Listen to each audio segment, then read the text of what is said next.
Hola, buenas tardes. ¿Qué tal me escuchas? Uno, dos, tres, cuatro. Probando. ¿Qué tal me escucha? Hola.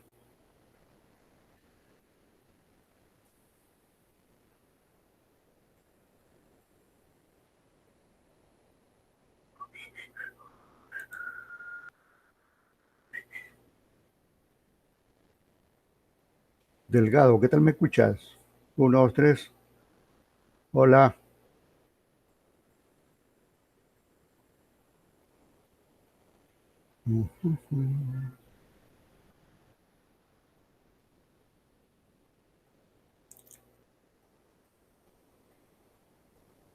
Uno, dos, tres, cuatro. Probando. ¿Qué tal me escuchas, Delgado?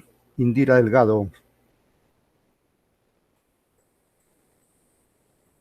Economista, buenas tardes. ¿Qué tal? ¿Qué dices? ¿Qué tal me escuchas? Sí, le escucho perfectamente, economista. Gracias, muy amable. Esperamos un ratito, ¿eh? Está bien, economista.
Juvenal, ¿qué tal? Buenas tardes. ¿Qué tal me escuchas?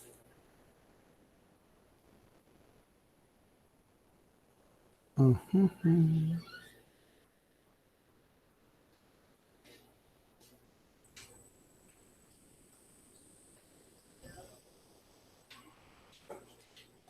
Economista, buenas tardes. Lo escucho bien. Gracias, gracias, Como gracias. estoy en el campo, Qué fuera de la bien. ciudad de Quillabamba. Pero escucha bien, como si tuvieras a mi costadito. Ah, sí, economista, estoy por la región Junín, por Ah, Chanchamayo. ¿qué negocios turbios haces por ahí? Economista, soy natural de acá, Ah, ya. de Junín, Ah, ¿no?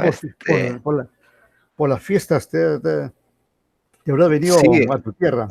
sí, me he venido a visitar a la familia y acabo de llegar recién el día de ayer. Ah, qué bien, qué bien. Economista, por favor, quería suplicarle, aprovechando que recién ingresan los compañeros, Ujú. este, había un foro que había dejado en el aula de la universidad. Claro. No alcancé a tiempo. Lo envié a su correo 10 minutos tarde, economista, por favor, quisiera que me Sí, considere. sí, sí, claro, incluso te contesté ahí, ¿eh? Ahora temprano lo vi y ya te contesté, ¿eh? Ya. No hay Sí, no, problema. es que no he ingresado todavía a mi correo, economista. Ah, ya, correcto. Pero ya Sí, te contesté, ¿eh? ya, No hay- economista, muy amable. Muchas gracias. Correcto. Bien, bien.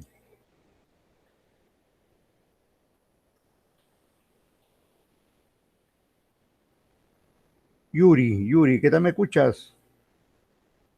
Fuerte, economista, le escucho bien. Gracias. Ahí estamos, esperando ahí que se sumen más alumnos.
A ver, creo que comenzamos, ¿ah?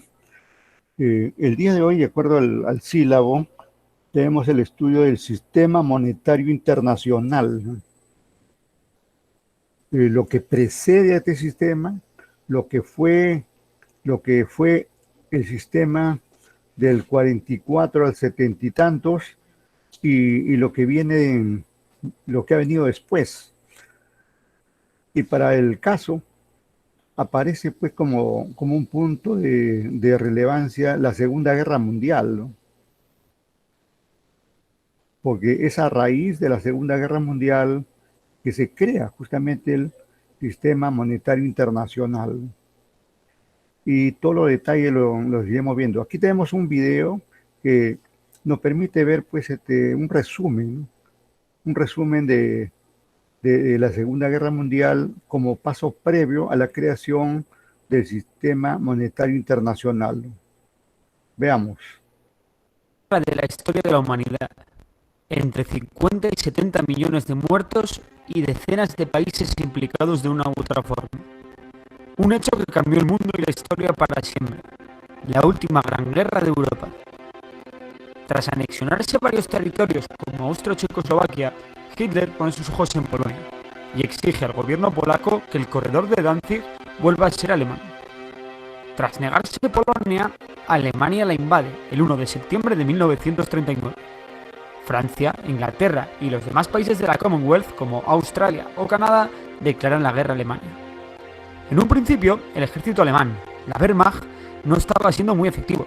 Sin embargo, Alemania había firmado un pacto de no agresión con la URSS, con una cláusula secreta que establecía el reparto de Polonia entre Alemania y la URSS. El 17 de septiembre de 1939, la URSS, la Unión Soviética, ataca a Polonia por el este y las defensas polacas se vienen abajo. Polonia cae en menos de un mes.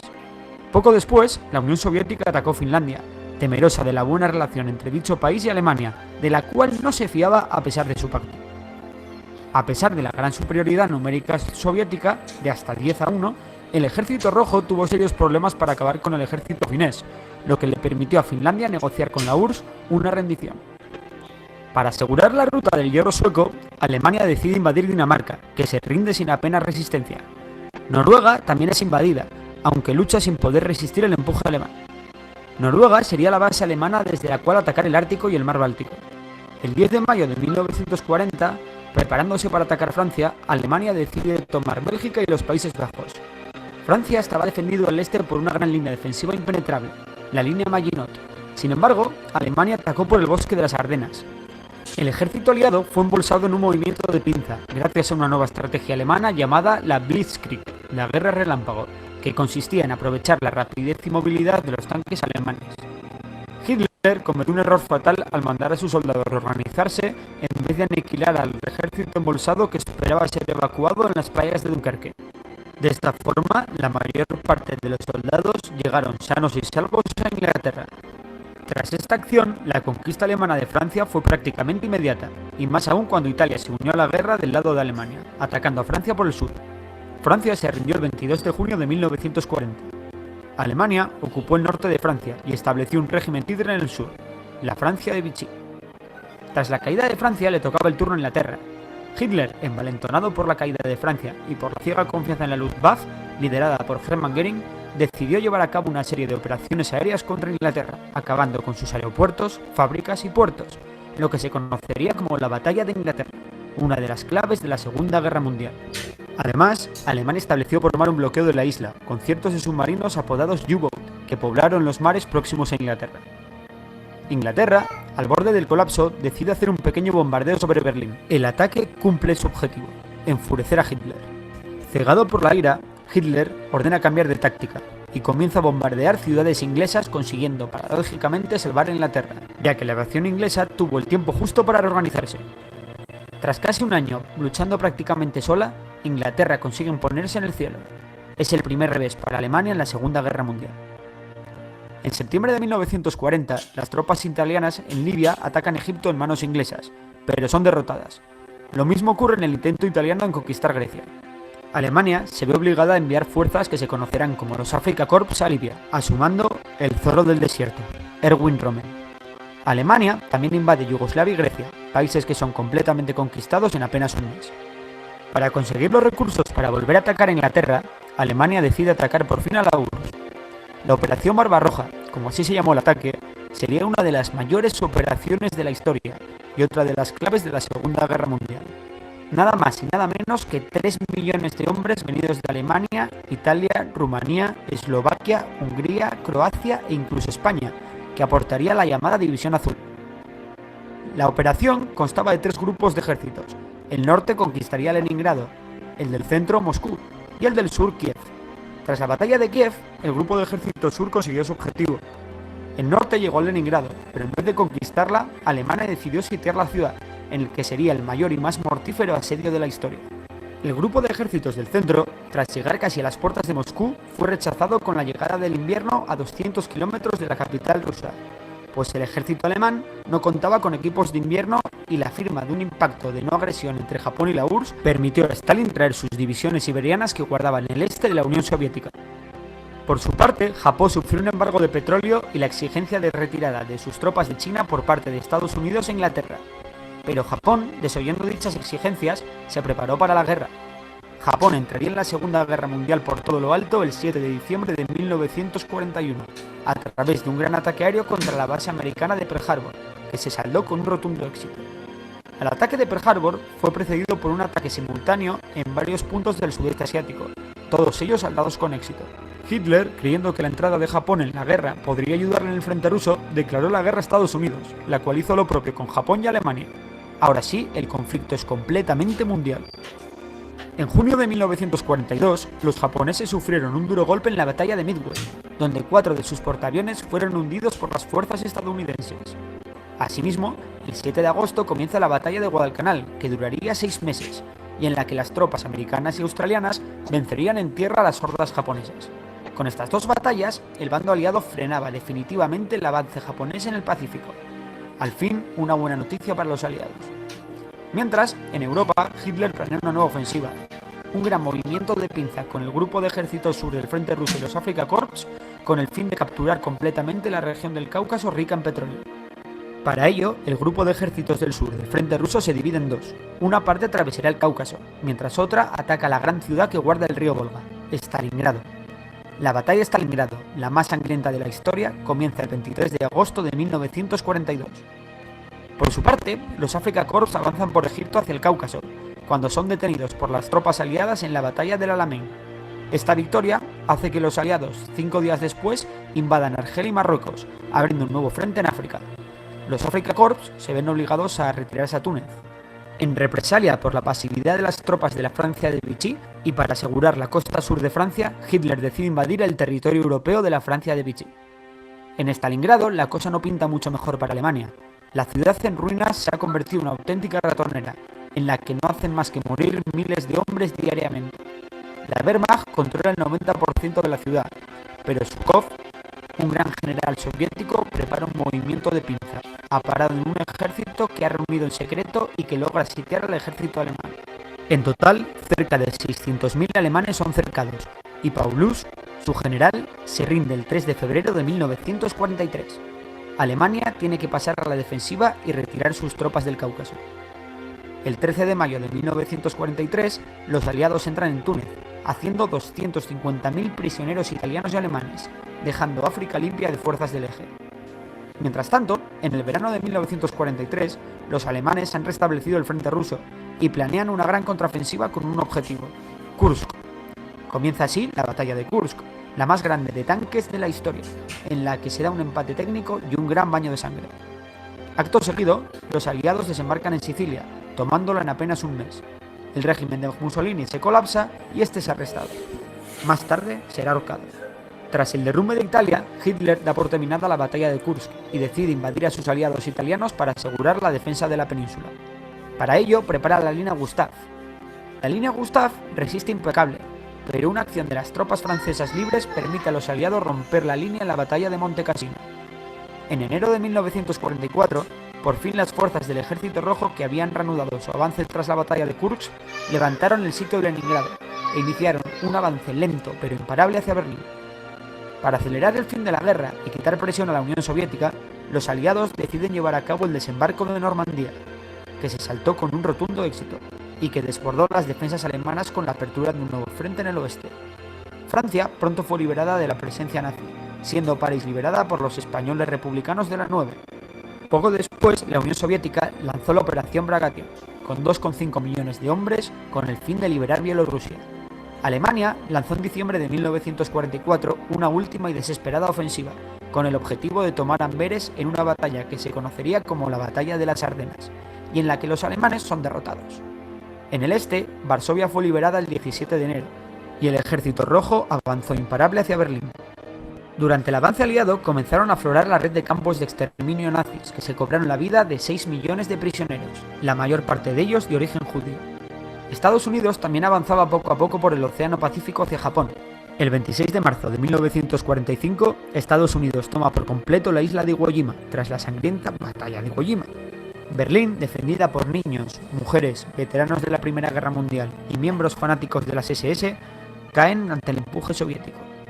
Hitler, desesperado, se suicidó junto a su flamante pareja, Eva Braun, el 30 de abril de 1945. Pocos días más tarde, el mariscal Kittel firmó la rendición de Alemania. La batalla de Berlín, y por tanto la Segunda Guerra Mundial, había acabado en Europa. El gobierno de los Estados Unidos decidió tirar 2 bombas nucleares en 2 ciudades japonesas, Hiroshima y Nagasaki. Tras estos 2 impactos y un ataque soviético contra el ejército de Japón, Japón se rindió. Ahora sí, el 14 de agosto de 1945, la Segunda Guerra Mundial estaba completamente finalizada. Como podemos ver, todo este conjunto de hechos, que han llevado, digamos, a que se termine esa guerra, ¿no? Una guerra fratricida,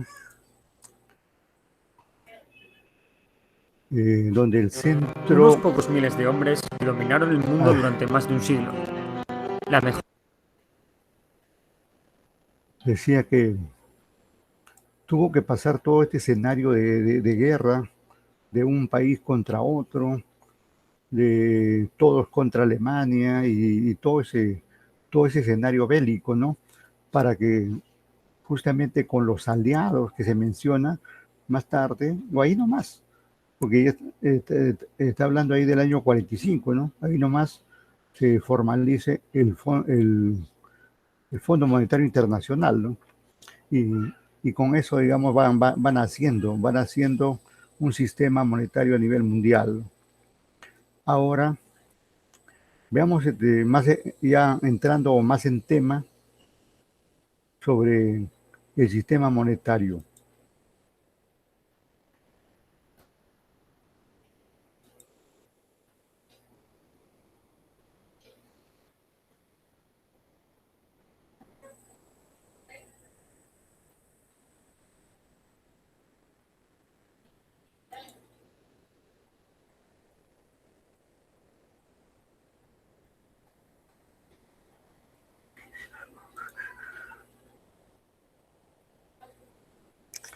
Evolución del sistema monetario internacional, ¿no? Cómo, cómo, cómo nace, cómo se constituye, en qué consiste, todos los aspectos, eso es lo que vamos a ver, ¿no? Y desde ya es la Segunda Guerra Mundial, que justamente hemos visto que la plataforma la que da la partida de nacimiento a este sistema, ¿no?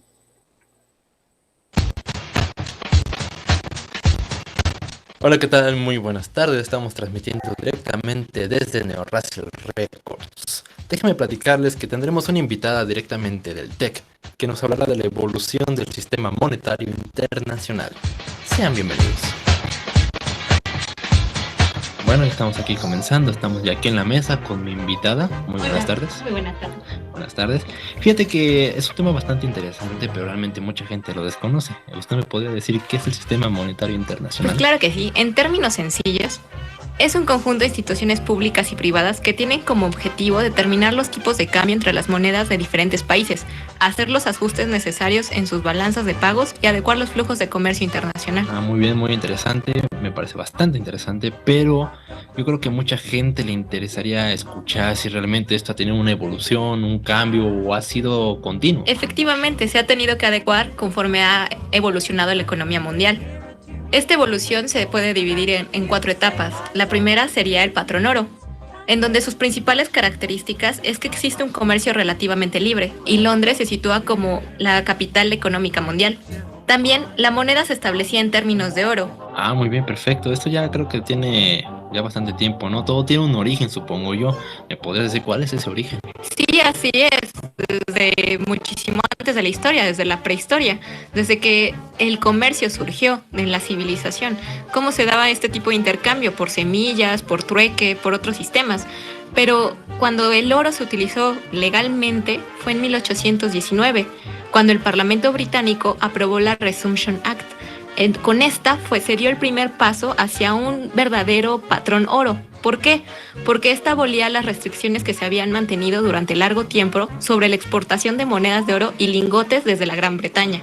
Pues perfecto, pero me entra aquí una pequeña duda. Yo siento que Estados Unidos es uno de los países más importantes y yo creo que participan mucho en este aspecto, pero ¿me podrías decir en qué? Estados Unidos es uno de los países más importantes en la economía actual, pero este país se afilió posteriormente a esta acta, hasta 1879 de hecho, y esto fue cuando se fijó los billetes de banco, los greenbacks, al oro.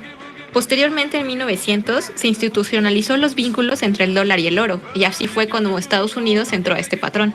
Bueno, perfecto, pero yo tengo entendido que a principio de los 1900 hubo unas discrepancias políticas y económicas, ¿no? ¿Me podrías decir cuáles? Bueno, así es, la principal fue la Primera Guerra Mundial, que empezó en 1914 y duró hasta 1918. Este acontecimiento, la verdad es que puso fin a las condiciones bajo las cuales funcionaba el sistema, en especial por la suspensión de la convertibilidad de las monedas de los países participantes al oro. Además que después de la guerra, la situación de Inglaterra quedó muy comprometida financieramente. Los precios en todo el mundo subieron, la inflación se fue hasta las nubes, ya que los gobiernos financiaron sus compras simplemente imprimiendo el dinero que necesitaban. Un ejemplo de esto fue la hiperinflación en Alemania.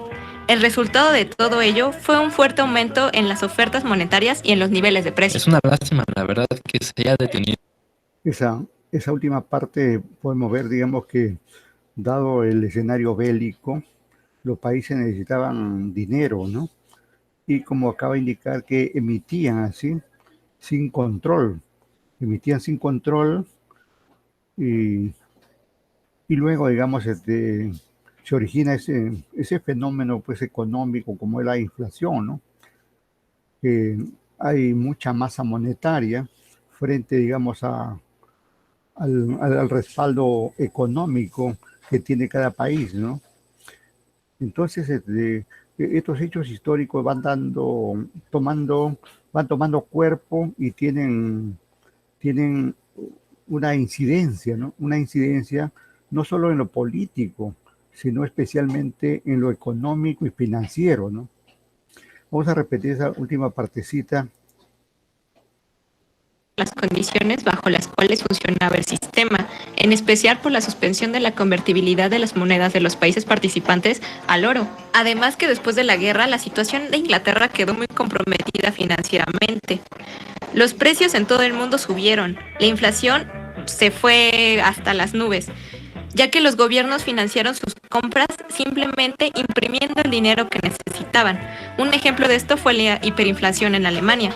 El resultado de todo ello fue un fuerte aumento en las ofertas monetarias y en los niveles de precios. Es una lástima, la verdad, que se haya detenido un acuerdo de esta magnitud, ¿no? Sí, así es un acuerdo internacional, pero bueno, posteriormente, en 1919, se volvió al patrón oro. Ah, perfecto. De hecho, recuerdo que en 1922 hubo una conferencia allá en Italia donde un grupo de países, que entre ellos estaban Gran Bretaña, Francia, Italia y Japón, pues acordaron la vuelta al patrón oro. Así es, pero no solamente incluía el gobierno de estos países, también incluía la cooperación entre los bancos centrales para alcanzar los objetivos externos e internos de cada país. Inclusive en 1925 Gran Bretaña volvió al sistema de patrón oro, donde se estableció una equivalencia igual a que antes de la guerra. Pero para esto, el Banco de Inglaterra se vio obligado a aplicar políticas monetarias restrictivas que contribuyeron a crear un fuerte desempleo. Posteriormente, el estancamiento de Gran Bretaña en los años 20 aceleró la decadencia de Londres como el centro financiero líder en el mundo, generando un problema para la estabilidad del restaurado patrón oro. Ah, entonces esta situación económica tuvo que ver con la Gran Depresión. Sí, así es. De hecho, el comienzo de la Gran Depresión en 1929 fue acompañado de la caída de la banca, junto con la pérdida de confianza de los bancos centrales en este tipo de cambio, derivando que estos tuvieran que convertir sus depósitos de libra en oro. Ah, ok, perfecto. Entonces también nos podrías comentar un poco sobre qué otras repercusiones pudo haber habido o que hubo. Sí, claro, de hecho hubo algunas repercusiones importantes, como fue que muchos países renunciaran a su compromiso del patrón oro y permitieron que sus monedas flotaran en los mercados de divisas. La segunda fue que hubo restricciones al comercio, quiere decir que hubo una actitud proteccionista por parte de los países, desalentando las importaciones y generando que los países tuvieran que cubrir sus demandas nacionales. Un ejemplo de esto fue el arancel Smoot-Hawley que impuso Estados Unidos en 1930.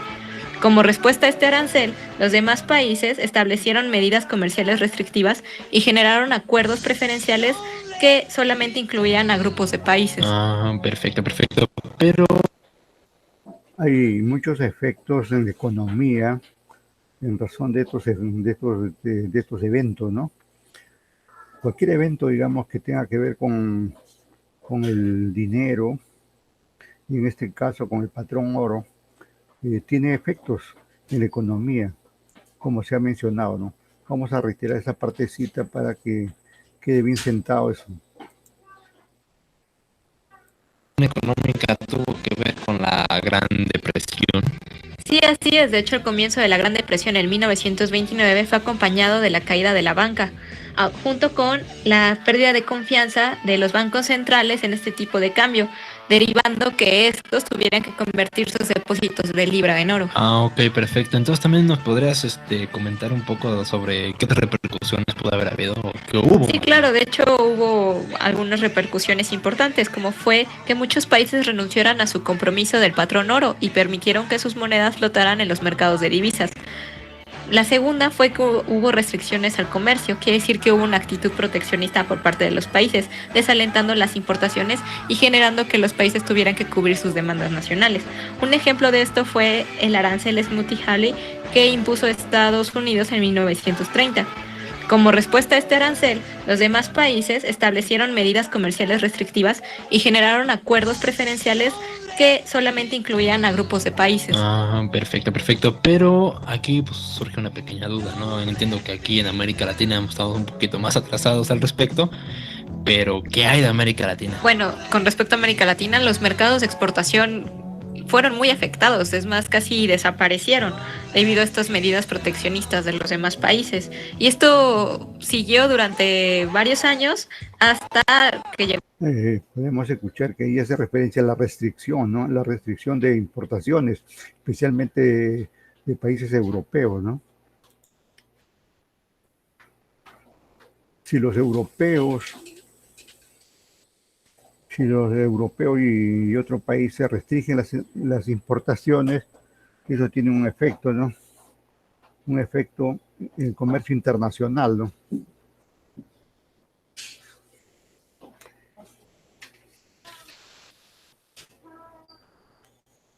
En este caso, América Latina se ve, digamos, afectada por la reducción, ¿no? La reducción de las exportaciones, porque los otros países, especialmente Europa y Estados Unidos, restringen las importaciones. Y eso hace que en nuestro país y casi toda América Latina disminuya, ¿no? Los flujos de divisas, ¿no?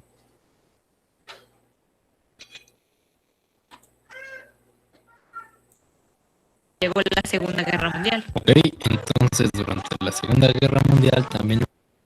Antes de que se refiera ahí, repetimos esta partecita porque estos efectos que tiene es de lo más interesante, ¿eh?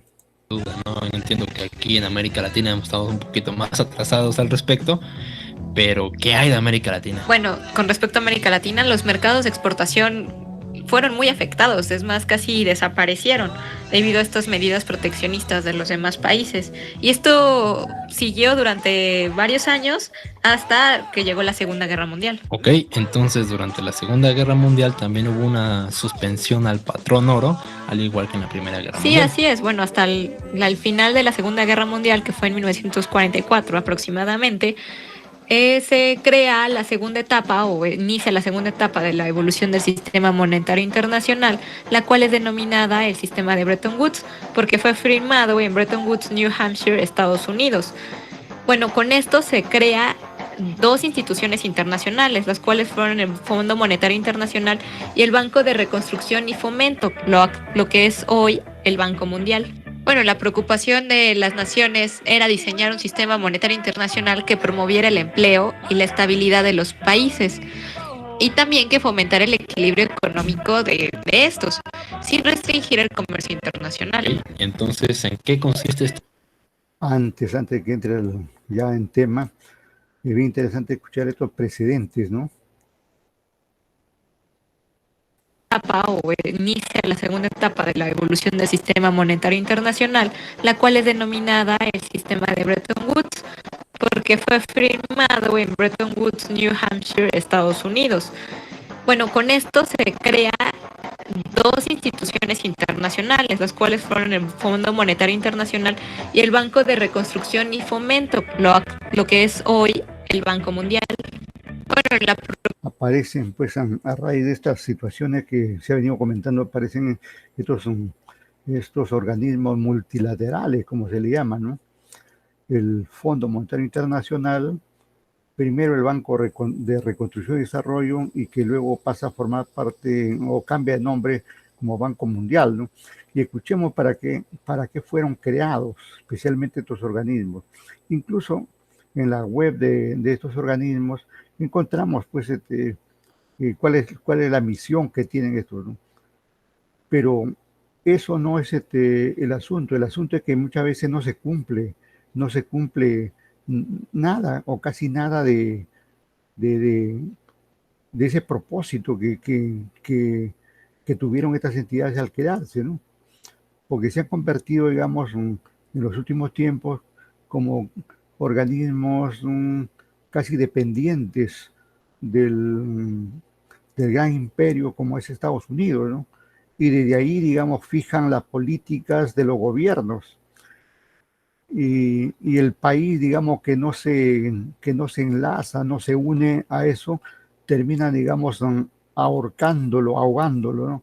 No dándole apoyo económico, incluso, incluso haciendo que los países que forman parte de estos organismos no compren, no compren a los países que se separan, digamos, de esos lineamientos de estos organismos. Entonces, durante la Segunda Guerra Mundial también hubo una suspensión al patrón oro, al igual que en la Primera Guerra Sí, Mundial. así es. Bueno, hasta el final de la Segunda Guerra Mundial, que fue en 1944 aproximadamente, se crea la segunda etapa o inicia la segunda etapa de la evolución del sistema monetario internacional, la cual es denominada el sistema de Bretton Woods, porque fue firmado en Bretton Woods, New Hampshire, Estados Unidos. Bueno, con esto se crea dos instituciones internacionales, las cuales fueron el Fondo Monetario Internacional y el Banco de Reconstrucción y Fomento, lo que es hoy el Banco Mundial. Bueno, la preocupación de las naciones era diseñar un sistema monetario internacional que promoviera el empleo y la estabilidad de los países y también que fomentara el equilibrio económico de estos, sin restringir el comercio internacional. Ok, entonces, ¿en qué consiste este nuevo acuerdo? Bueno, este nuevo acuerdo establecía tipos de cambio fijo en relación al dólar y un precio invariable del dólar al oro. Esto quiere decir que tú puedes comprar una onza de oro por $35, convirtiéndose el dólar en la principal moneda de reserva. Ok, pero ¿qué diferencia hay entre el patrón oro y este nuevo acuerdo? Bueno, la principal diferencia es que este es un acto voluntario jurídicamente reglado. ¿Qué quiere decir esto? Que el Fondo Monetario Internacional regulaba y hacía responsable a los países de cumplir con los acuerdos firmados. Ok, todo esto está muy bien, pero ¿qué fue lo que falló? Bueno, como ya lo habíamos comentado, como el dólar se convirtió en la moneda principal o la moneda principal de reserva, tenemos que hacer o ver qué es lo que sucedió en la economía estadounidense. Y para esas fechas, en 1960, Estados Unidos entró en una recesión.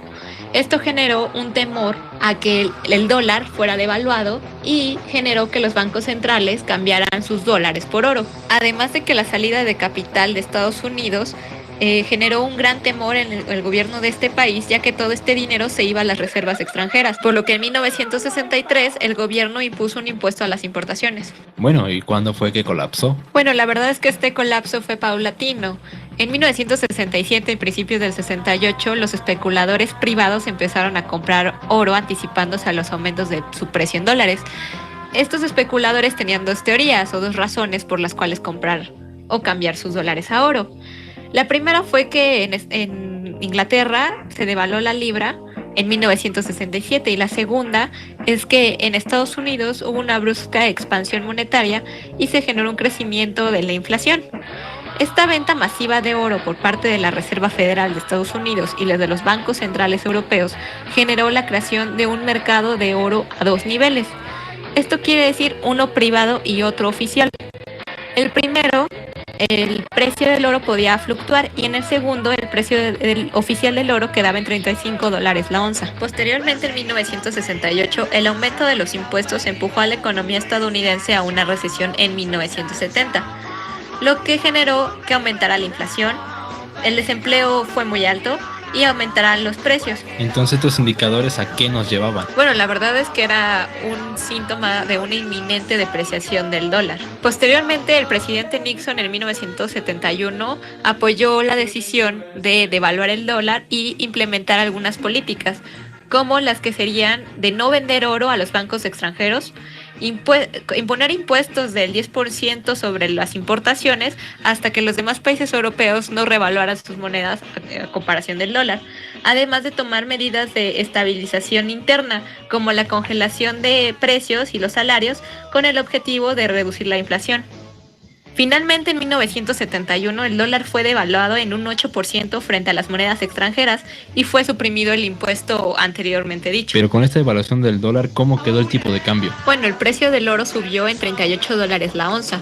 Posteriormente, en 1973, el dólar fue víctima de un ataque especulativo, provocando de nueva cuenta el cierre de mercados de divisas, generando una segunda devaluación del dólar en un 10%.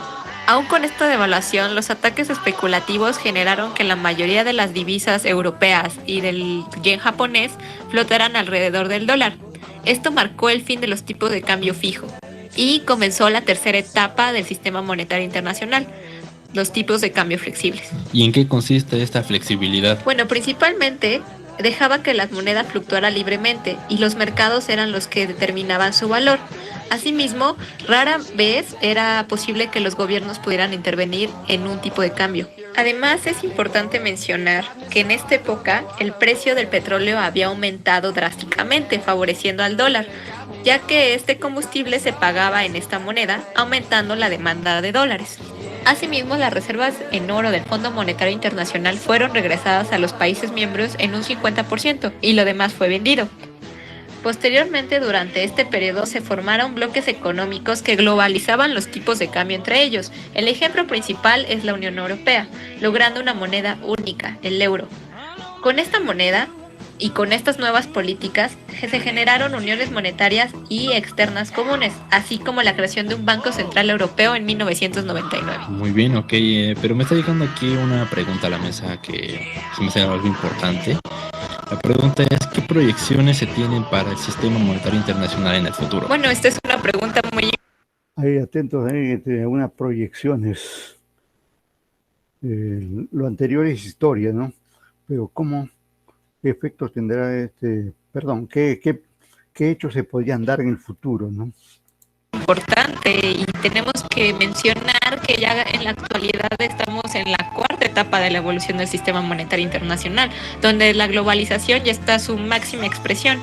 La introducción de la tecnología y los avances de la misma tecnología en las actividades económicas, como es en los cambios financieros, en los flujos de efectivo y en el comercio, han sido primordiales en estas actividades, ya que han aumentado exponencialmente. Bueno, y voy a contestar a la pregunta con un artículo que apareció en el periódico The Economist. Y bueno, aquí en este artículo hacen referencia a que para el año 2017 deberá haber una moneda mundial, y ellos la denominan el Fénix. El Fénix, pero ¿por qué el Fénix? Bueno, tú sabes que el Fénix es una ave mitológica que siempre renace de sus cenizas, entonces la comparación con una moneda es buenísima, ¿no crees? Así es. Y bueno, esperamos que este tema haya sido interesante y de ayuda. Sin embargo, me gustaría, antes de despedir a nuestra invitada, quiero dejar una pregunta al aire. Y la pregunta es, ¿el mundo estará preparado para una moneda única? Muchas gracias por haber estado con nosotros aquí. Bueno. Interesante la pregunta. Eso si el mundo está preparado para tener una moneda única, ¿no? Incluso de hace buen tiempo se viene analizando si es factible tener una moneda única a nivel América Latina, por ejemplo, ¿no? Y eso está ahí, es como un estudio que nunca se ha concretado, ¿no? No es tan sencillo, ¿no? En Europa, por ejemplo, como se mencionó, si bien es cierto, gran parte de Europa utiliza el euro como moneda única. Sin embargo, sus monedas propias del país no es que hayan desaparecido, sino que circulan casi paralelamente al euro, ¿no? Es una cuestión casi de celo, de no dejar o no dar, digamos, un paso o aceptar así libremente a que haya una moneda única, porque habiendo una moneda única nos olvidamos del tipo de cambio, ¿no? Pero pareciera que a los agentes económicos o a los poderes, más que nada a los poderes económicos, no le conviene tener una moneda única, porque justamente al no tener esa moneda única aparece esta fluctuación de una moneda frente a las otras, y ahí en ese contexto muchos ganan y claro, otros pierden, ¿no? Y siempre está como un sueño, ¿no? Está como un sueño ahí tener una moneda única a nivel América Latina, que incluso circulaba un nombre por ahí, en este momento no recuerdo, pero circulaba un nombre, ¿no? El latino, algo así. Como acaba de indicar también acá que esa idea de tener una única moneda, el llamado el Fénix, ¿no? También ha estado ahí. Como está también, por ejemplo, de tener un solo idioma a nivel mundial, ¿no? Pero son, como se dice, un canto de sirena, ¿no? Hay mucho celo, muchos intereses que no permiten que haya, digamos, de una uniformidad en este aspecto de las monedas, ¿no? Y prefieren, digamos, el vaivén de las fluctuaciones monetarias, ¿no? Bien, bien, entonces ahí hemos presentado estos elementos pues, que han servido de base, eh, y que nos ha hecho recordar, digamos, que cómo se ha dado en el tiempo, ¿no? Todo esto antes de la Primera Guerra Mundial, posterior a la Primera Guerra Mundial, en la víspera de la Segunda Guerra Mundial y luego de la Segunda Guerra Mundial, ¿no? Y el mundo actual no es que posiblemente ahora ya la guerra no sean de tanques y aviones, ¿no? Pero está ahí la globalización, como se mencionó, ¿no? Eh, Hay países que al ser más globalizados o al ser más competitivos, al utilizar más tecnología, de alguna manera ganan la guerra, entre comillas, al resto del mundo, ¿no? Ahora, miren, desde siempre, pues, en el mundo se ha hablado de una bipolaridad, ¿no? Aunque el término bipolar es también un trastorno mental, ¿no? Sin embargo, eso tiene su incidencia también en la economía y en las finanzas mundiales, ¿no? Pasamos a ver este tema, ¿eh?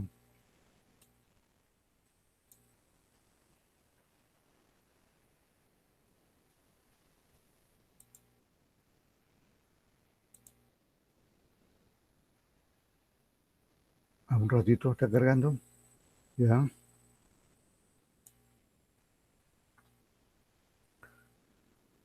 Todos estos eventos son posteriores a la Segunda Guerra Mundial.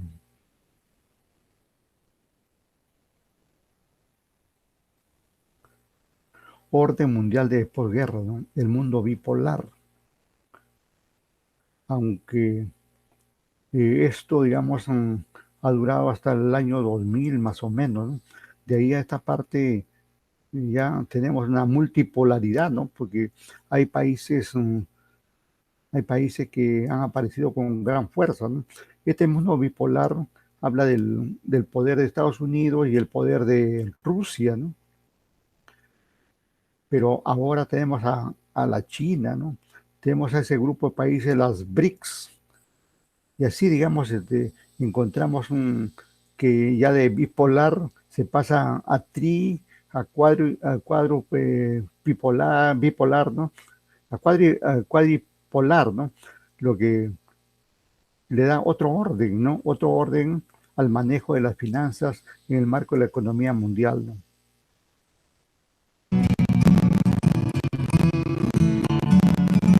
Buen día. El tema que vamos a tratar hoy en estas clases de economía política es el mundo bipolar. ¿Por qué es importante hablar del mundo bipolar? Nosotros hablamos de política fiscal, política monetaria, balanza de pagos, pero para entender realmente cómo funciona el sistema económico tenemos que aprender en qué mundo vivimos. Para eso necesitamos saber el antecedente previo al mundo actual, que es la multipolaridad, que se está transformando en este momento, en estos años, y tenemos que conocer lo que se conocía con el nombre, lo que se conoció con el nombre de la bipolaridad. La bipolaridad, aparte de ser un tipo de carácter, pero además de eso, era el mundo dividido en dos partes. Durante la Segunda Guerra Mundial, los países se dividieron en dos bandos. Por un lado estaban los aliados, por otro lado estaba lo que se conocía con el nombre del eje. En el eje teníamos tres países fundamentalmente. Alemania, el primero, a cargo de Adolf Hitler. Luego teníamos a Japón y a Italia a cargo del duce de Mussolini. Por otro lado, teníamos a los aliados. En principio fueron los europeos atacados por los alemanes, Inglaterra, Francia, bueno, Bélgica, los distintos países más chicos. Entonces, en ese paquete de los aliados quedaron los rusos y los norteamericanos, y terciando como fuerza o imperio ya en retirada, Churchill y su Inglaterra. Así fue que en el momento de ganar la Segunda Guerra Mundial, los aliados tuvieron que ponerse de acuerdo en qué condiciones reescribir la historia de la humanidad, básicamente para que no volviera a producirse una Tercera Guerra Mundial, que, acuérdense, en 1914-18, la primera, después en 1945, bueno, en pleno desarrollo de la segunda, no querían que vuelva a aparecer una tercera, por lo cual tuvieron que hacer determinados acuerdos para tratar de que no se volviera a aparecer, al menos no lo inmediato, una guerra tradicional de tipo bélica como la de la Segunda Guerra. Para eso se firmaron varios acuerdos. Entre ellos vamos a rescatar al de Yalta y al de Bretton Woods. Vamos a la compu. Fueron dos los acuerdos fundamentales luego de la Segunda Guerra Mundial, o ya casi finalizando la Segunda Guerra Mundial, antes de tirar las bombas y que Japón se rindiera. El primero de ellos fue lo que se conoció con el nombre de Conferencia de Yalta, donde se reunieron Churchill, que es el primero que está sentado con, sobre todo, marrón, en el medio Delano Roosevelt, Franklin Delano Roosevelt, que era el presidente de Estados Unidos, y Stalin, que era el presidente de Rusia, o el mariscal ruso, miembro principal del Partido Comunista, representante justamente de, en ese momento, Rusia. Básicamente, en ese acuerdo es donde se dice que comenzó el mundo bipolar, aunque se llegó a un acuerdo bastante importante para ellos, debido a que Stalin consiguió básicamente lo que quería, que era anexar los territorios de los países del este europeo, para extender su territorio y transformarse lentamente, o un par de años después, de Rusia a la Unión de Repúblicas Socialistas Soviéticas, es decir, ampliar su espacio territorial. Eso era lo que buscaba él. Y se llevó de ese acuerdo de 1945, es lo que quería. Por otro lado, Estados Unidos, a través de Roosevelt, lo que consiguió fue la Organización de Naciones Unidas, y posteriormente se llevó adelante una serie de conferencias en un lugar que se conoce con el nombre de Bretton Woods, que fue luego muy importante para la economía posterior y el mundo tal cual nosotros lo conocemos. El segundo acuerdo fue el de Bretton Woods. Ese sí fue importante, se realizó en Estados Unidos, en una localidad de Bretton Woods, donde básicamente se establecieron tres elementos fundamentales. En principio, en primer lugar, la creación del Fondo Monetario Internacional, del Banco Mundial y de la organización del GATT, del Acuerdo de Comercio, que fue lo premonitorio o lo previo a la Organización Mundial del Comercio como la conocemos hoy. Lo más importante de este acuerdo es que la moneda norteamericana se establecía como moneda de intercambio mundial en el comercio internacional. De esta manera, Estados Unidos se garantizaba un flujo constante en la demanda de dólares, ya que todos los países que comerciaban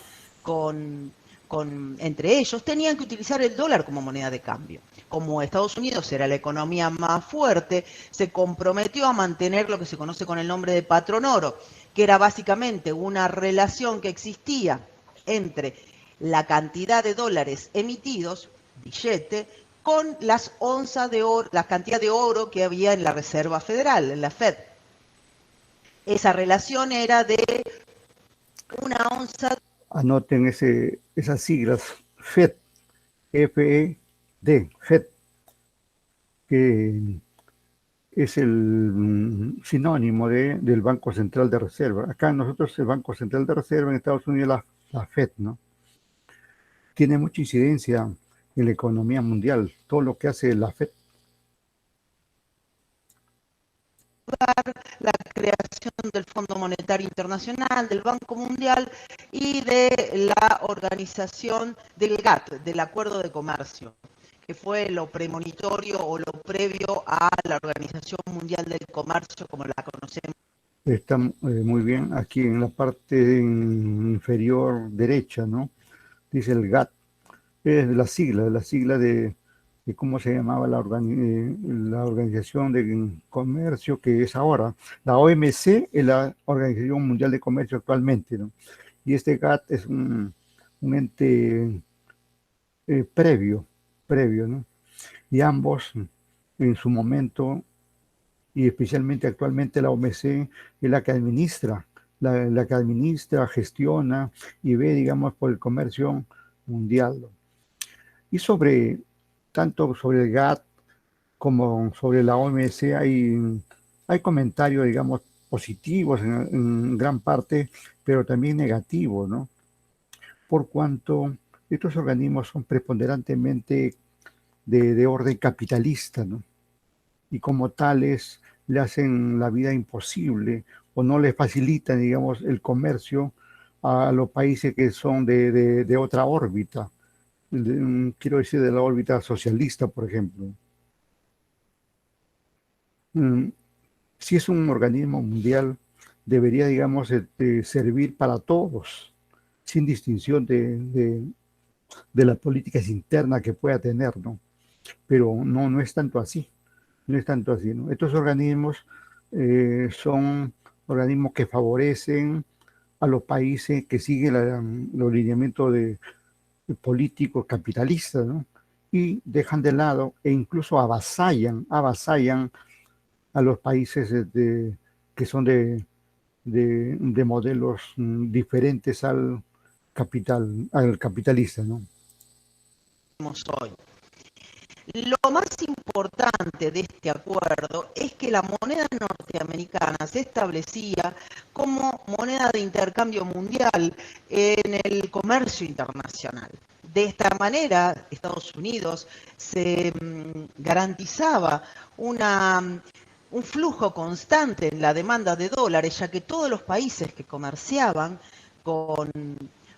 entre ellos tenían que utilizar el dólar como moneda de cambio. Como Estados Unidos era la economía más fuerte, se comprometió a mantener lo que se conoce con el nombre de patrón oro, que era básicamente una relación que existía entre la cantidad de dólares emitidos, billete, con las onzas de oro, la cantidad de oro que había en la Reserva Federal, en la Fed.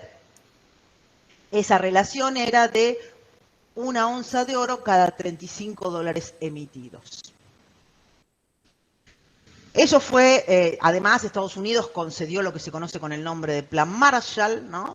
Que fue una serie de préstamos que dio Europa para que la misma no fuera destruida, para que no se mantuviera destruida y no pasase lo mismo que pasó luego de la Primera Guerra Mundial, que fue tan caro para Alemania salir de la Primera Guerra Mundial que terminó desembocando en la Segunda, lo que no fue beneficioso para nadie, a nivel humano y a nivel económico tampoco.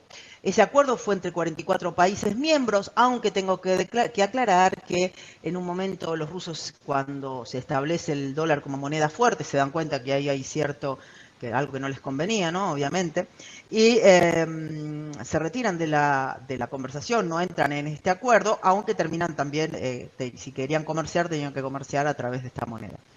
Se produce una ruptura con Rusia, producto de este tema, y se retira. Posteriormente, China hace lo mismo. En definitiva, desde 1944 hasta 1971, una serie de lo que se conoce con el nombre de la década, los 20 años, digamos, de la época dorada del capitalismo, especialmente para Estados Unidos. Así se termina de consolidar como potencia mundial a través justamente del patrón oro y de la gran demanda de dólares que había por parte de todo el mundo. Ahora, ¿qué sucede?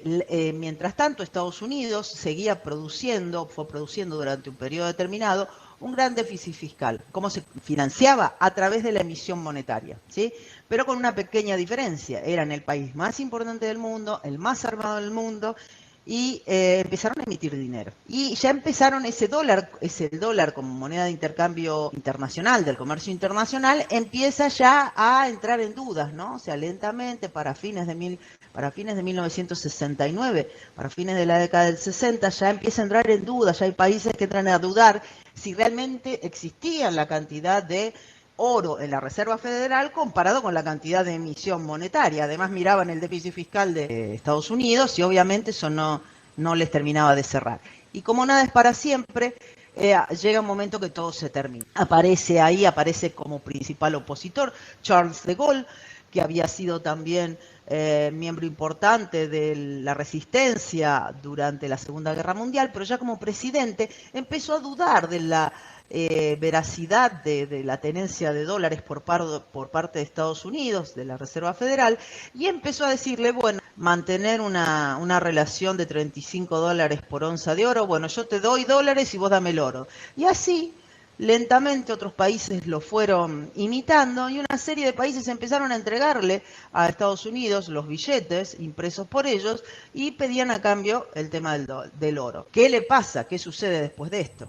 Cuando esta serie de países empieza a devolverle los dólares a Estados Unidos y a pedir a cambio la reserva de oro que tenía que tener en su poder Estados Unidos, la Reserva Federal, se encuentra con la triste realidad de que no dispone de esos dólares. Entonces aparece Richard Nixon, en ese momento era 1971, el presidente era Richard Nixon, estaba perdiendo la guerra de Vietnam, estaba financiando con dólares impresos esa guerra con déficit fiscal constante, por lo cual en un momento decide el 15 de julio de 1971 terminar con la relación, unilateralmente con la relación dólar-oro, con el patrón oro, y aparece lo que se conoce con el nombre de moneda fiat, que es una moneda fiduciaria donde la única credibilidad que tiene la moneda, no hay un respaldo real, sino la confianza que tienen las personas que invierten en ella. Recuerden que la Reserva Federal tiene la característica fundamental de ser una entidad que no depende del Estado norteamericano, sino que es independiente, es una serie de bancos independientes. Con el patrón oro como moneda, como tipo de respaldo, ¿no? Como forma de respaldo del sistema financiero, generó una fuerte inestabilidad. Terminó en 1973 con lo que se conoce con el nombre de la crisis del petróleo, entre otras cuestiones internacionales. No es la única causa, pero se sumó a otras causas, lo cual afectó a América Latina, ¿sí? Vamos a ver nosotros en próximas clases de qué manera esta crisis del petróleo y este abandonar el patrón oro y cómo nos afecta a los latinoamericanos en particular. Eso lo vamos a ver en próximas clases, así que los espero en próximos videos. Adiós. Gracias. Un ratito y estamos retornando.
aun cuando hace un momento se han mencionado algunas razones por las cuales se abandona, ¿no? Se abandona el patrón oro. Sin embargo, vale hacer vale recalcar algunos puntos ahí, ¿no? Eh, la profesora presentaba esa situación de que los países le pidieron a Estados Unidos, ¿no? que, que le, que, que le devuelve el oro que posiblemente tenían en la Reserva Federal, ¿no?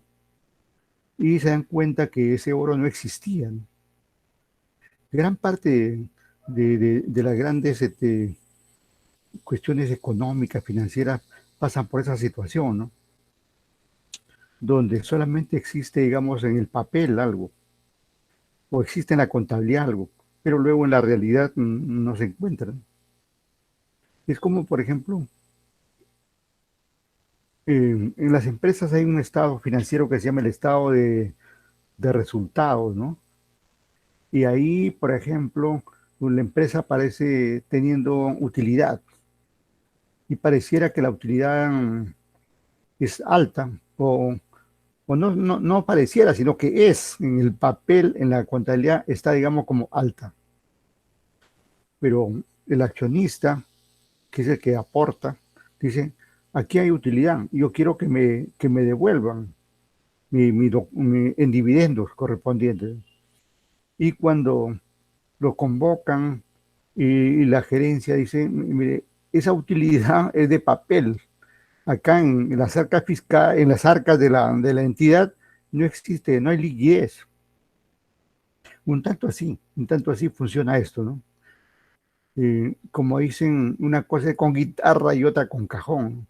Una cosa es la rentabilidad y otra cosa es la liquidez. O sea, una empresa puede parecer muy rentable, pero no tener liquidez. O al contrario, tener liquidez y haber tenido pérdida. Cosas que se pueden dar, ¿no?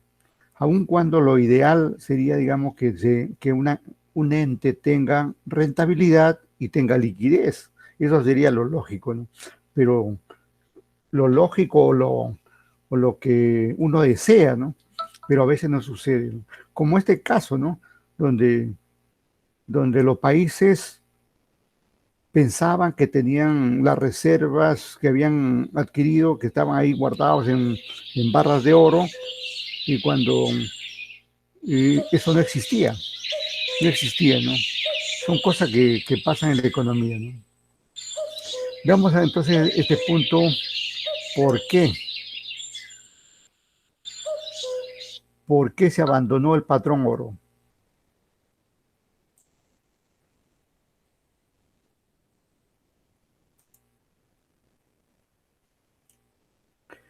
Esa carita ahí que vemos es del presidente Nixon, que al único presidente, si no me acuerdo, otro, este es el único que ha sido dado así una suerte fue vacado, ¿no? Fue sacado de su cargo, cosa que como sucedió acá en el país, ¿no? Por, por un mal manejo justamente de la parte económico-financiera de su país, ¿no?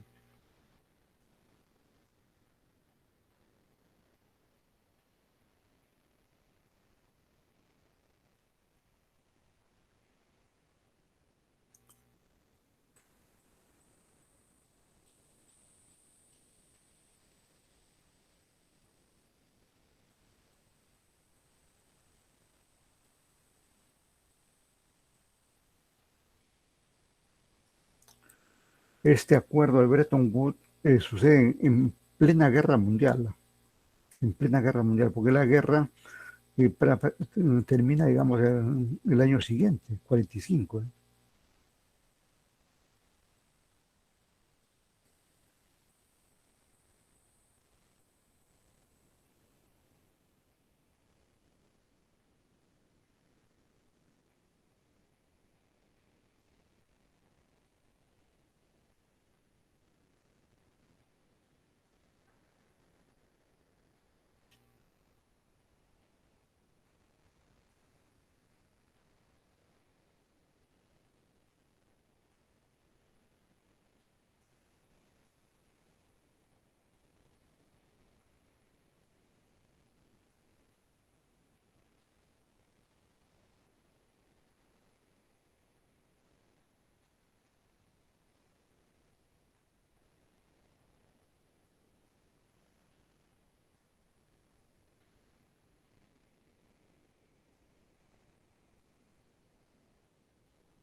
A ver, como podemos deducir, eh, los países fuertes, grandes, eh, hacen mal manejo de la economía mundial, ¿no?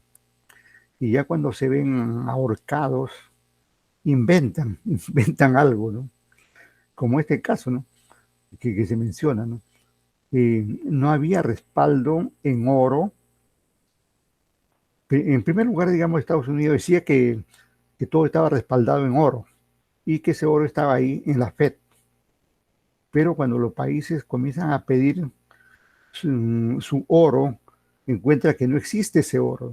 Y entonces a raíz de eso es que se origina, digamos, este acuerdo de Bretton Woods, ¿no? Para cambiar, digamos, del patrón oro al patrón dólar, digamos, ¿no? Pero más que exigencia del mundo entero, es problema, digamos, de los grandes países que se ven envueltos en esta situación. Y así cada crisis financiera eh, es a veces creada. Incluso se habla mucho de eso de la creación de la crisis porque algún, algún país fuerte o algún inversionista o muchos inversionistas fuertes han tenido grandes pérdidas y entonces mm, recurren, digamos, a las crisis como para buscar el apoyo de sus propios estados y, y luego, digamos, continuar ahí, continuar en el mercado, pero con un cambio, ¿no? Cosas que se han dado así a través de la historia, ¿no?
Importante estos últimos puntos que están mencionando, ¿no?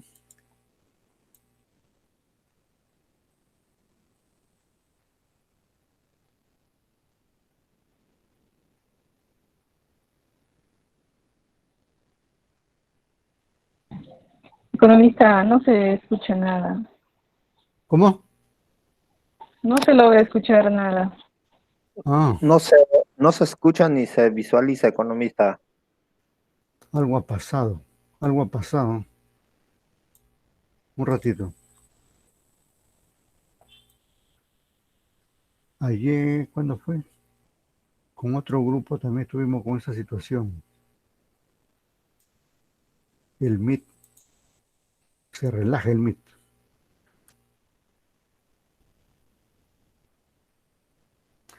Acá hay un aviso, lo sentimos, pero se ha producido un error mientras compartía la pantalla. Cerrar. Bueno, vamos a ver otra vez.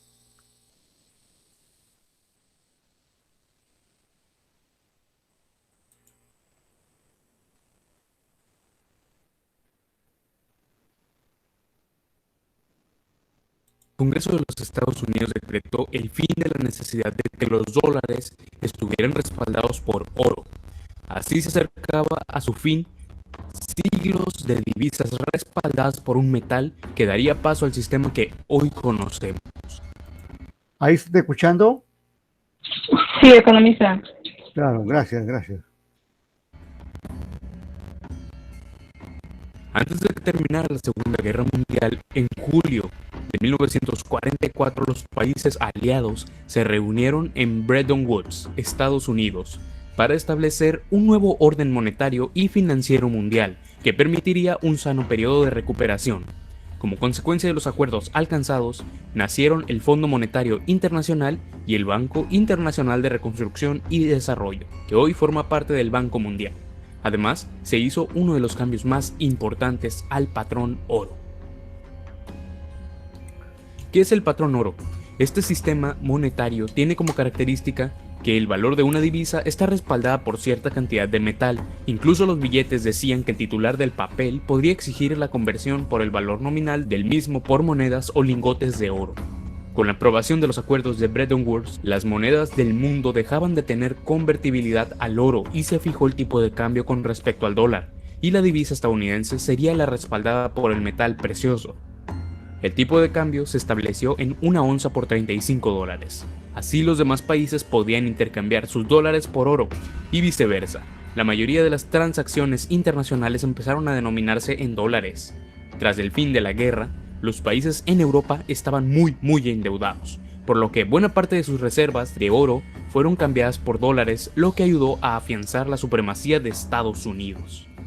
Con este cambio al patrón oro, el metal se negociaba en dos mercados, el que usaba de precio Bretton Woods y el global, que permaneció sin alteraciones. El diferencial de precios entre estos dos mercados se conocía como ventana del oro, y representaba un gran riesgo, pues mientras mayor fuera, mayores incentivos tendrían países con problemas en la balanza de pagos para comprar el metal a precio de Bretton Woods y venderlo en el mercado global. Para mantener esta ventaja en lo mínimo posible, Estados Unidos y 7 países europeos crearon un grupo conocido como London Gold Pool, que intervenía directamente en el mercado para intentar controlar el precio. A esa tentación hay que agregarle los propios desequilibrios de la balanza de pagos de Estados Unidos. Tras el periodo de recuperación y fortalecimiento de las economías que antes estaban endeudadas, el poderío de Estados Unidos disminuyó un poco y el comercio internacional obtuvo mayor dinamismo. Esto ocasionó que las reservas de dólares de otros países aumentaran, mientras que la de Estados Unidos no podía incrementar al mismo ritmo que sus reservas de oro. Además, la necesidad de afianzar la guerra de Vietnam llevó al país a imprimir más y más dinero, nuevamente sin incrementar su tendencia del metal. Varios intentos por arreglar los desequilibrios de la balanza de pagos se llevaron a cabo en los 60, incluyendo a topes de importación de petróleo, impuestos especiales a las importaciones y la reducción del déficit del gobierno. Sin embargo, no dieron un solo resultado. Ante esta situación, en mayo de 1971, la República Federal Alemana decidió abandonar el acuerdo de Bretton Woods y dejar de flotar el tipo de cambio de su moneda. Al mismo tiempo, otros países incrementaron su demanda de oro por los dólares que poseían en un ataque especulativo. Preocupado por la situación que ya se notaba insostenible, el presidente Nixon se reunió con Arthur Burns, presidente de la Reserva Federal, y con John Connally, el secretario de Tesoro. Además estaba Paul Volcker, secretario de Asuntos Monetarios Internacionales, quienes decidieron poner fin a la convertibilidad entre dólares y oro. Junto con esta decisión se impuso un congelamiento de precios y salarios por 90 días, esto para evitar una alta inflación, y se grabó con un 10% adicional a las importaciones, como medida para sostener la salida de los dólares. El fin del patrón oro trajo dos grandes cambios al sistema monetario. Permitió liberar el tipo de cambio entre divisas del mundo y dio mayor margen de maniobra a los bancos centrales para imprimir dinero a conveniencia. Cambios buenos o malos. Ambos tienen sus ventajas y desventajas. Con un tipo de cambio que no está atado a una divisa, los países optaron por dejarlo flotar en el mercado libremente o en un intervalo, o fijarlo ellos mismos. Dependiendo del esquema que se eligió, fueron los resultados. Por ejemplo, países como el nuestro, que fijaron el tipo de cambio, sufrieron constantes devaluaciones por los riesgos de mantener esa paridad, mientras que un tipo de cambio flotante generalmente permite absorber de forma efectiva choques externos. Por otra parte, la impresión de dinero también puede usarse de manera efectiva o llevar a un país a la ruina. Una excesiva generación de dinero podría generar espirales inflacionarias, como pasó en México o como está pasando en Venezuela, mientras que esta libertad generalmente permite hacer frente a momentos de crisis cuando la economía necesita más estímulos. Tanto México como Estados Unidos y otros países del mundo hay quienes abogan por regresar a un patrón similar o incluso acuñar monedas de metales preciosos. Esta bajo la premisa de que la seguridad monetaria es mayor en este esquema, contrario a una circulación como la actual, donde el dinero vale porque los gobiernos dicen y la gente no lo cuestiona. Sin embargo, como apuntan algunos economistas, ¿por qué respaldar las monedas en metales como el oro? A final de cuentas, estos también tienen un valor considerado seguro por una especie de acuerdo social. Desde el siglo XIX se usó el patrón oro, pero luego de la Primera Guerra Mundial, algunos participantes de la misma imprimieron más dinero para financiar el esfuerzo bélico, sin contar con el respaldo del metal precioso, y crearon lo que ahora se conoce como dinero fiat, basado en la confianza o fe de una promesa de pago, pero sin respaldarlo por metal precioso. Luego de muchas negociaciones y conferencias monetarias, se determinó que se abandonaría el patrón oro, puesto que la explotación de ese metal suponía mayores gastos que la producción de monedas y billetes, y se acogió como moneda global el dólar. El oro era equivalente a $35 la onza, así que el nuevo sistema monetario basado en dinero fiat era sustentado solo por la confianza que los usuarios depositaban en él, lo mismo que hoy en día sucede con las criptomonedas y la cadena de bloques. Actualmente muchas personas utilizan el oro como medio financiero y esperan retomar el patrón oro, ya que aseguran que el dinero fiat no brinda seguridad a los usuarios por no ser un dinero real. La realidad es que los gastos que implica la extracción de oro y el daño que produce a los ecosistemas es bastante elevado, por lo que el dinero fiat parece ser una mejor alternativa en estos momentos. ¿Tú qué opinas de todo esto? ¿A ti te gustaría que el patrón oro regresara? Espero te haya gustado el video. Yo fui Riderback y te espero hasta la próxima. Gracias. A ver, vamos a conversar con ustedes aquí sobre estos puntos.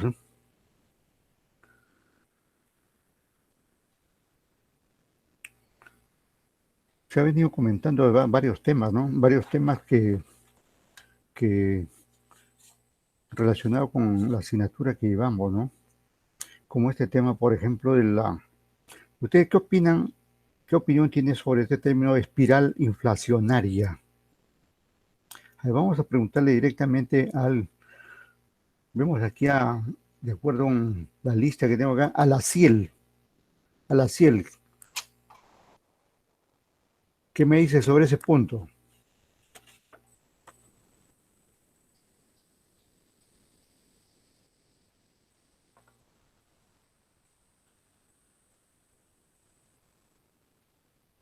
A la CIEL. Nada. Economista. Sí, dime. ¿Me puede repetir la pregunta? Sí, Buenas noches. ¿Qué tal? ¿Qué entiende por ese término espiral inflacionaria? ya. Que es un fenómeno económico que va cambiando la moneda en el transcurso del tiempo.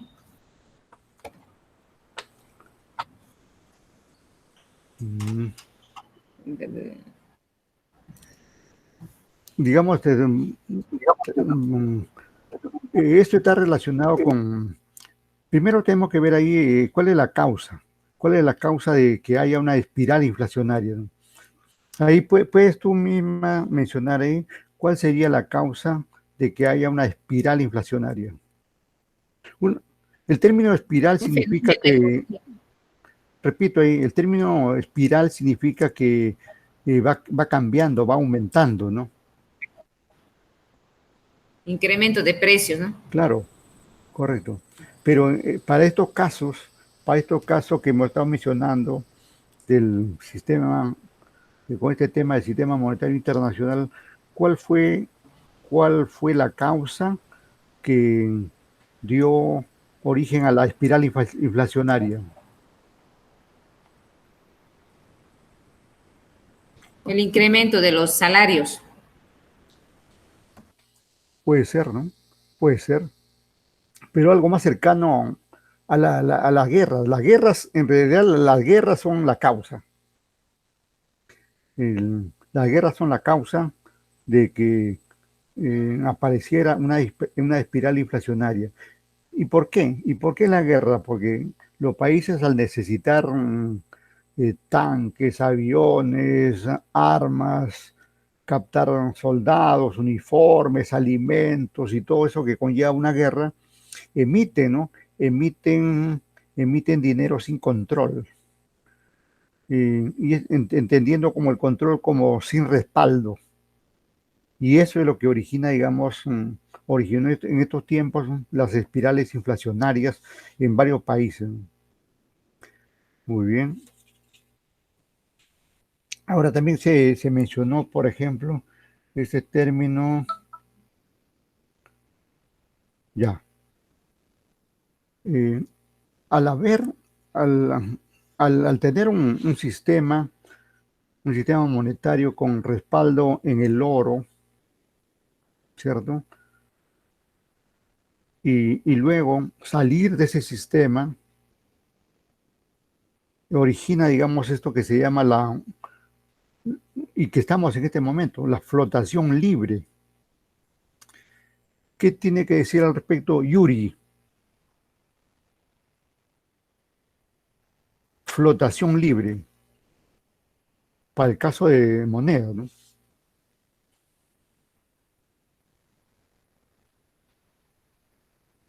¿Está Yuri? Yuri, hola. Ahí Alberto Arredondo, ayúdale por favor a Yuri. Ya, profesor.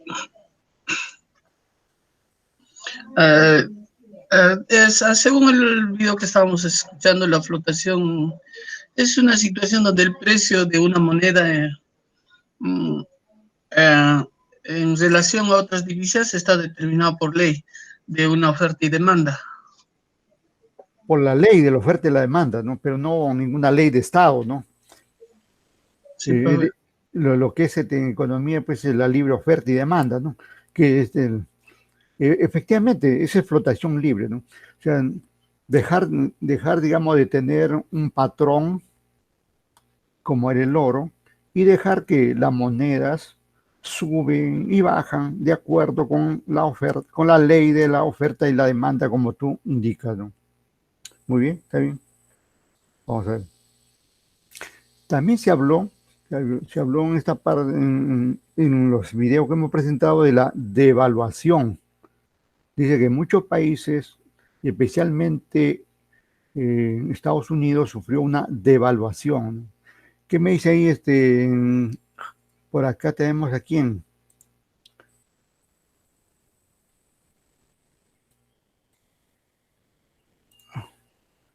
Prudencio, ¿qué me dices? Prudencio. La devaluación.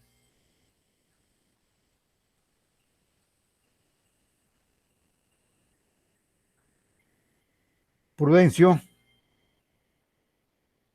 Está jato, creo, Prudencio. Vamos con Delgado. ¿Qué te Sí, sugiere, economista. qué te sugiere ese término económico de evaluación? Devaluación es la pérdida del valor de una moneda respecto a otra Claro, moneda. claro, correcto. En este caso, como en los videos he podido escuchar, la devaluación del dólar se ha dado en este caso por las especulaciones, ¿no?, que había en el momento. Y ha habido también una falta de confianza en esa moneda. El Claro, dólar. claro, correcto. Y vamos por acá a Yuri. Yuri, pareció Yuri, ¿no? Yuri. Bueno, otra ronda con Encalada. Encalada, ¿me escuchas? Economista, Sí. ¿Qué te sugiere ese término convertibilidad? convertibilidad, convertir la moneda, ¿no? Por decir, el sol a dólares o el oro a un cambio, ¿no? Hacia otro bien. Y esa situación que podría, ¿qué beneficios podría otorgar?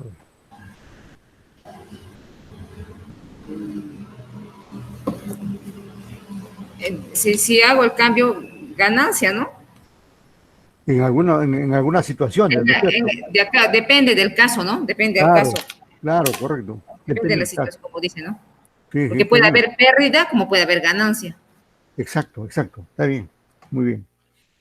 Ahora vamos con Prudencio, ¿me escuchas? Hay que despertar a Prudencio.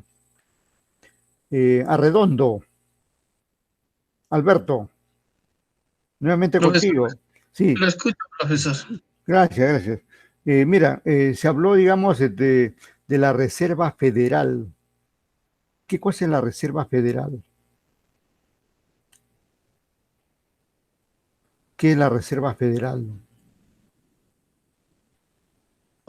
Creo que la Reserva Federal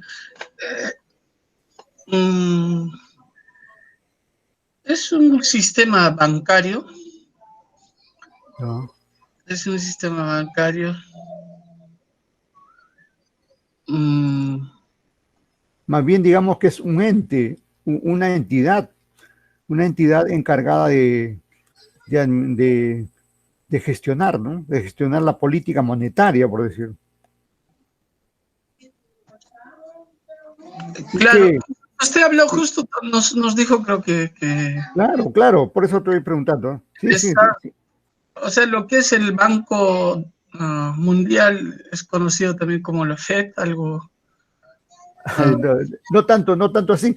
Más bien la FED es es el BCR de nosotros, ¿no? Para nosotros tenemos el BCR y para los norteamericanos es la famosa FED y que se traduce como Reserva Federal, ¿no? Federal también, sí, profe. Reserva Federal. Pero ahí un comentario, miren, no sé si ustedes lo escucharon, ¿no? Pero se mencionó que esta Reserva Federal, a diferencia de que los bancos centrales en la mayoría de países del mundo pertenece al Estado. Sin embargo, se dijo, y así es, la Reserva Federal no es un órgano del Estado norteamericano, ¿no? Sino es un organismo privado. Incluso la profesora mencionó que está a cargo administrado por un grupo de bancos que en lo que tienen el poder económico financiero en Estados Unidos, ¿no? Es muy interesante saber esto de la Reserva Federal porque todo lo que hace la Reserva Federal tiene un efecto dominó en la finanza del mundo. Si la Fed, por ejemplo, aumenta la tasa de interés, inmediatamente comienza a aumentar en todo el mundo.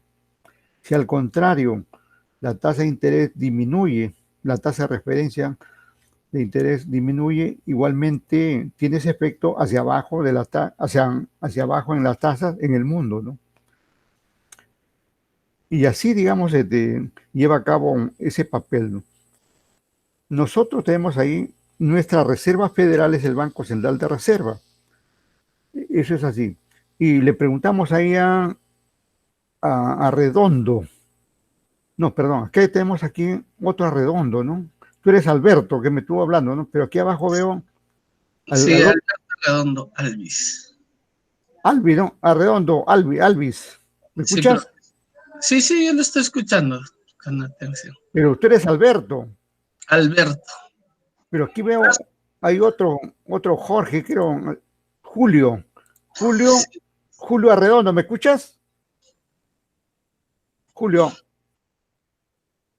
Está ahí Julio Arredondo, tu primo. Profesor. Ah, ya, Presente, correcto. Ya, ok. Oye, qué bien que venga tu primera clase, creo, ¿no? Sí, profesor, disculpa. Tiene que asistir. No te relajes mucho, Julito. Mira, la pregunta es la siguiente.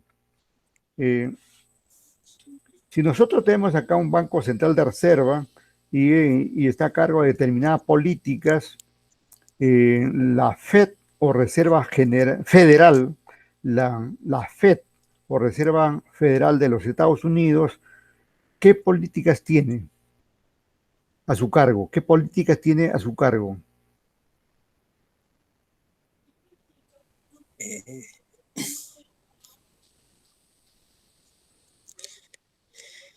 Recuerda que al ser un sinónimo del Banco Central de Reserva, está relacionado con el dinero. ¿Qué política está relacionada con el dinero? Política económica. Bueno, no tanto, pero por ahí va. Otro tipo de política, dime. Política monetaria. Claro, exacto. La política monetaria. Sigue, ¿qué más? ¿Qué otra política? Política. A ver. Hablamos de convertibilidad, ¿no? ¿Qué política, cómo se llama esa política relacionada con la convertibilidad?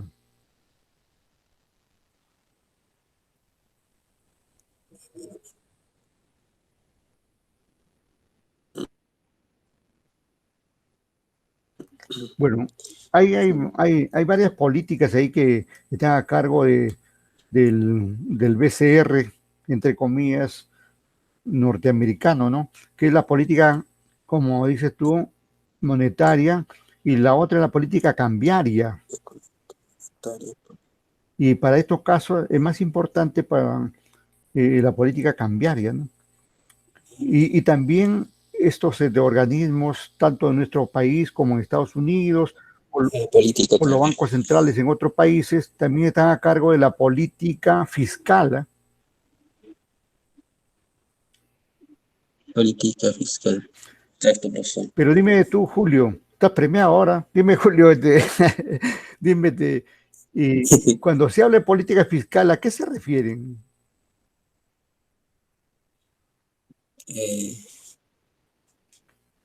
Porque es muy común hablar que los gobiernos manejan. Claro, pero ¿sobre qué tema específico, no? Estás en lo cierto. ¿Cómo? Que los gobiernos tienen el poder de manejar ¿cómo se llama? Lo que es el mercado, ¿no? No. Se refiere a algo de un manejo del Estado. Esta política fiscal tiene que ver con el manejo del Estado. Vale.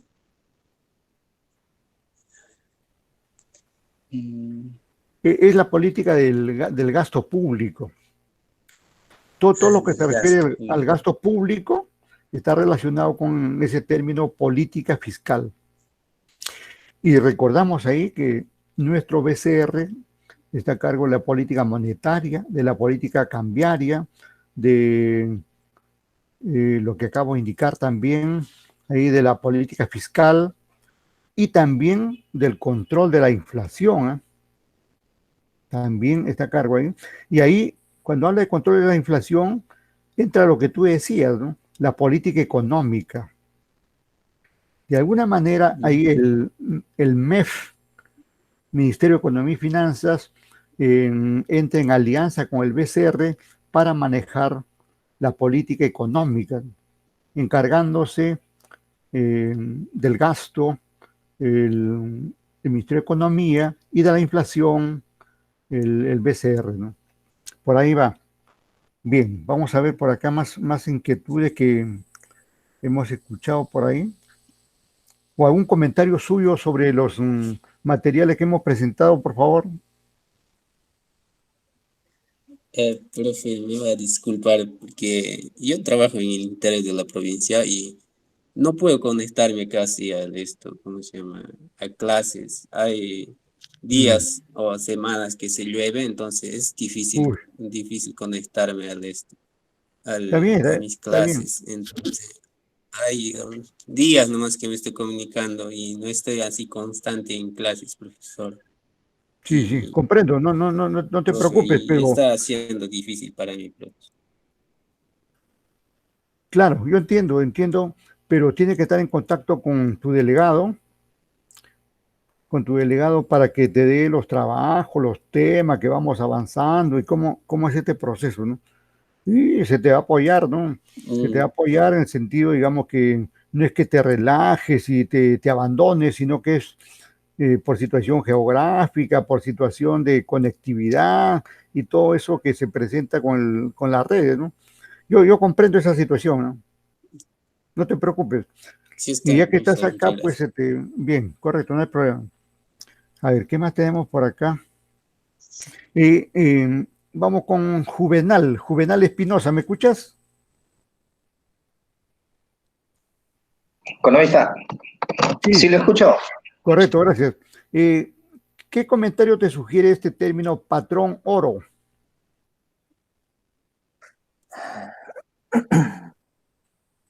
Había un jugador en Alianza Lima, a Velázquez le decían el patrón Velázquez. En Colombia también tenía su patrón, el patrón Bermúdez. Y hay otro también, patrón del mal. Hay un patrón del mal también, creo que era un delincuente, ¿no? Pero en este caso hablamos del patrón, ¿qué cosa es patrón oro?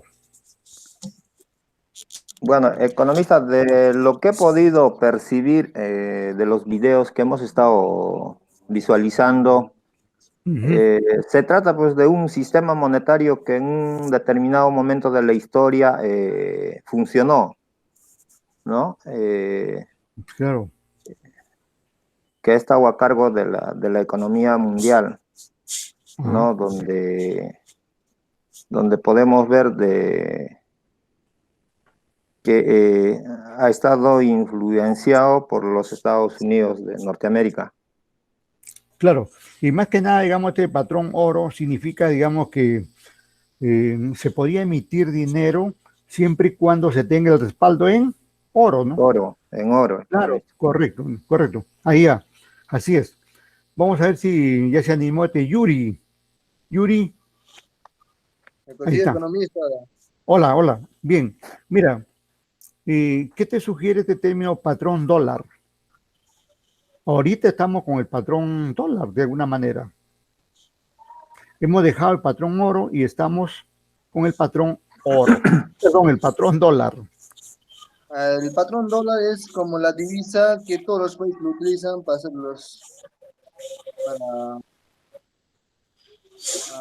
que representa a todos los países, ¿no? En lo que es la transacción. ¿Ya? O sea, es la moneda insignia, ¿no? Es la moneda base sobre la cual se lleva a cabo las transacciones internacionales, ¿no? Economista. Y tú mismo dime, en los videos también se mencionó que hay la opinión de muchos economistas de volver nuevamente al patrón oro. ¿Tú verías con qué simpatía podría ver eso, de volver al patrón oro? Dejar el patrón dólar y regresar al patrón oro. ¿Qué te sugiere ese comentario?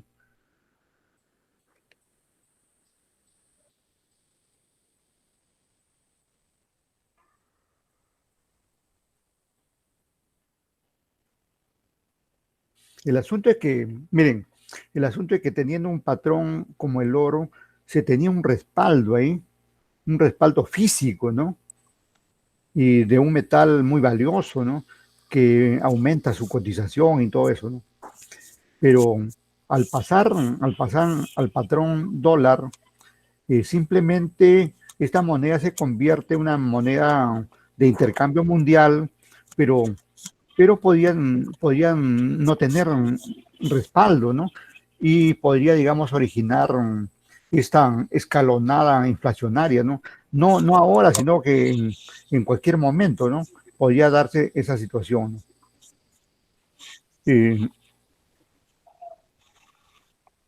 Muy bien, entonces ya por ahí vamos agotando. Entonces, por ahora lo dejamos sin tarea, porque ya estamos casi en las fiestas y por ahí el cuerpo no quiere trabajar. Hay un cuestionario que le dejé el día miércoles y le dejé creo que para el domingo, no sé. Veo que solamente 3 o 4 nomás han contestado, por favor. Por favor, aquí al amigo Julio Arredondo, que por ahí tiene algunos inconvenientes que puede aprovechar para enviar ese trabajo, y otros alumnos que no han enviado, cumplan por favor ahí. Economista, disculpe que le corte.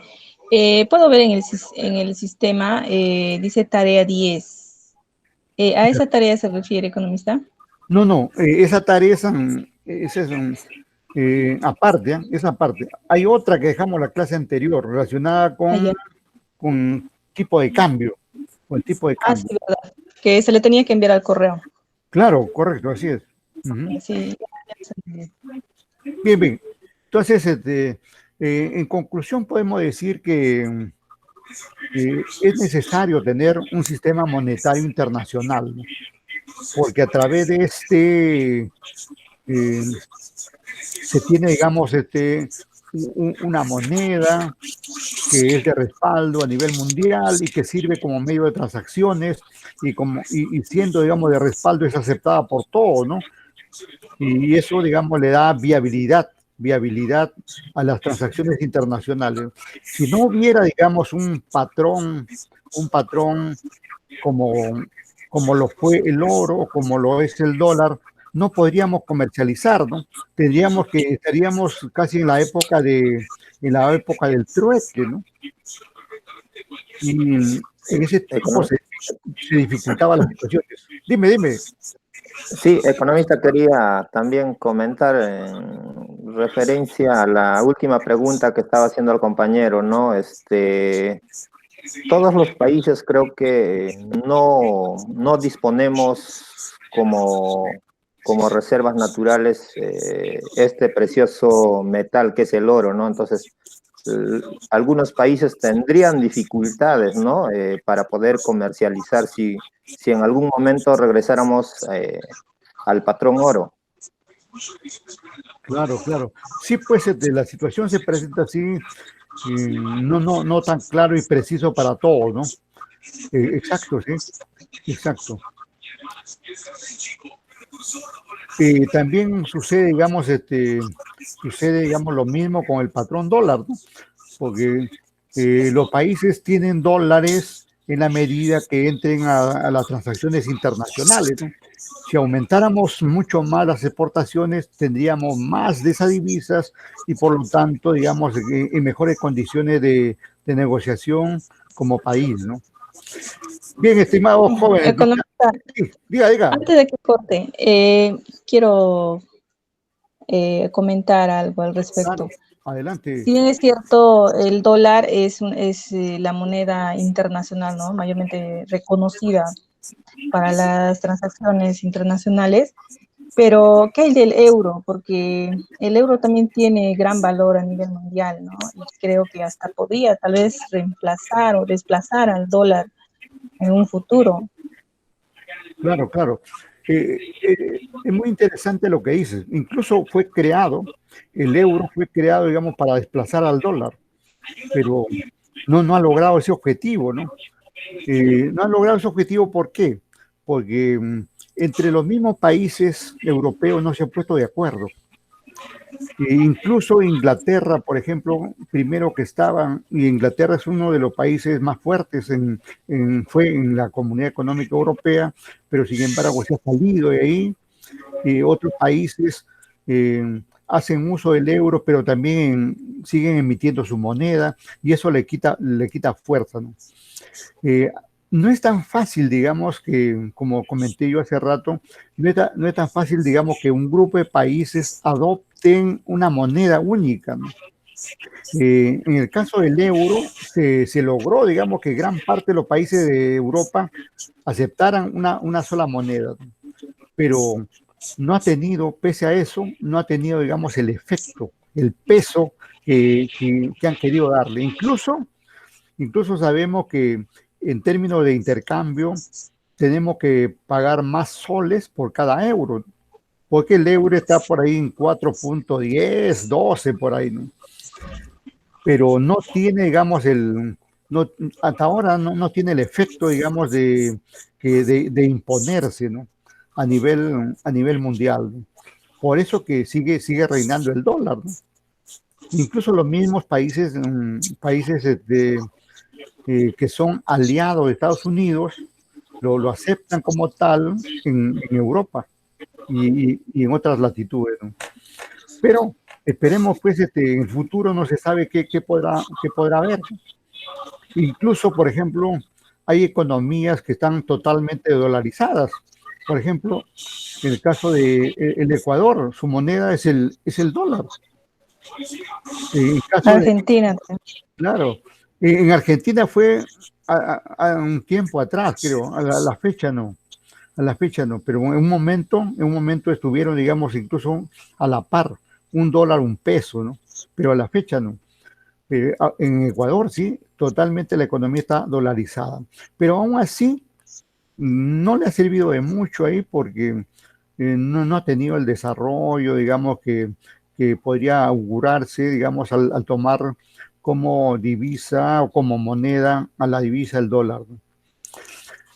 Bien, entonces nos quedamos ahí. Muchas gracias, ¿eh?